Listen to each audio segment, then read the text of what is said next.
Bienvenue sur Contredire. Et pour rester informé, n'hésitez pas à liker, à partager, à vous abonner et à mettre la cloche.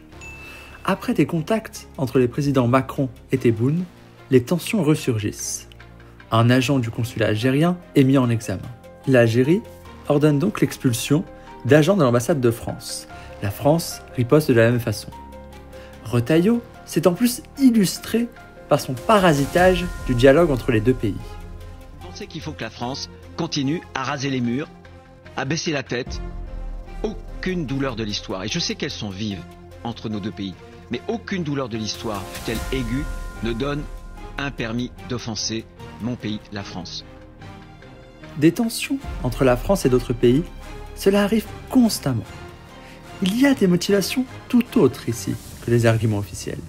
Retailleau se moque des droits humains, du sort des prisonniers politiques. Le cas Retailleau rappelle une obsession de la droite. Faire de l'Algérie l'adversaire absolu pour servir un révisionnisme colonial. La droite a instauré en 2003 la journée nationale d'hommage aux morts pour la France pendant la guerre d'Algérie et les combats du Maroc et de la Tunisie. Les morts pour la France durant la guerre d'Algérie servaient une idéologie coloniale. Le contexte était la publication du livre du général Ossarès, où il ne regrettait en rien son rôle de tortionnaire en Algérie. Il en était fier. Le général Massu reconnaissait aussi les faits de torture. Les témoignages sur la torture affluaient donc. Cela aurait dû être l'occasion pour la France de se remettre en question. Pas du tout. Au contraire, du PS à l'UMP au MFP de De Villiers, où Retailleau était, tous ont fustigé une repentance générale. On louait plutôt ceux qui ont juste accompli leur devoir. Même Jospin, dont l'évolution ne va pas en s'améliorant. Retailleau est un homme qui s'est imposé dans le paysage politique. C'est un homme respectable, avec des convictions. La famille politique de Jospin, le Parti socialiste, n'a pas fait la paix avec son passé colonial. Mais le PS est incomparable avec le déni profond et dangereux du camp de Retailleau. En 2005, la ministre Michèle Alliot-Marie a défendu une loi controversée. On y trouvait un article 4 alinéa 2, abrogé en 2006, sur le rôle positif de la présence française outre-mer, notamment en Afrique du Nord.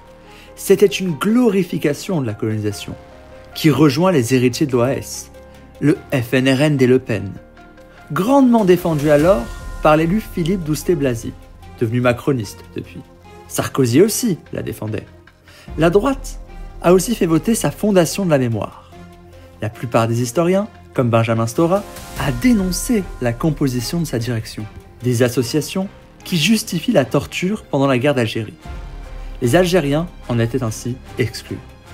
Puis Sarkozy a convoqué Arno Klaesfeld pour un rapport sur la colonisation.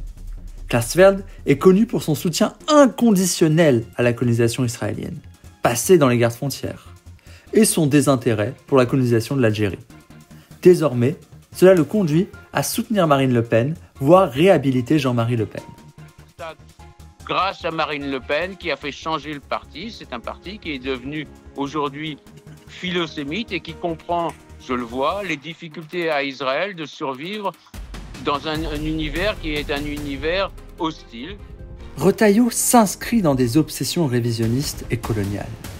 Retailleau demeure proche de l'extrême droite de De Villiers, dont Macron a pu aussi partager son admiration. Le même De Villiers qui s'aligne sur le discours d'un Jean-Marie Le Pen. Écoutez donc Retailleau se dédouaner de tout racisme. J'aime le couscous. C'est une confession que je vous fais ce soir, c'est le scoop que je voulais faire à BFM sur votre antenne, cher Benjamin Duhamel. J'aime le couscous, j'adore le couscous. Mélenchon dénonce ainsi le funeste dessein de Retailleau. Donc qu'il y ait des problèmes, ok, on sait qu'il y a des problèmes. On sait comment ils peuvent être créés. Mais on ne va pas les régler comme ça. D'abord, il faut vivre avec son temps. Le temps de la colonie est terminé. On ne donne plus d'ordre aux autres. On discute. Pensez-vous que Retailleau va atteindre ses objectifs révisionnistes? Au plaisir de vous lire. Merci d'avoir regardé la vidéo. Merci de votre attention et à bientôt.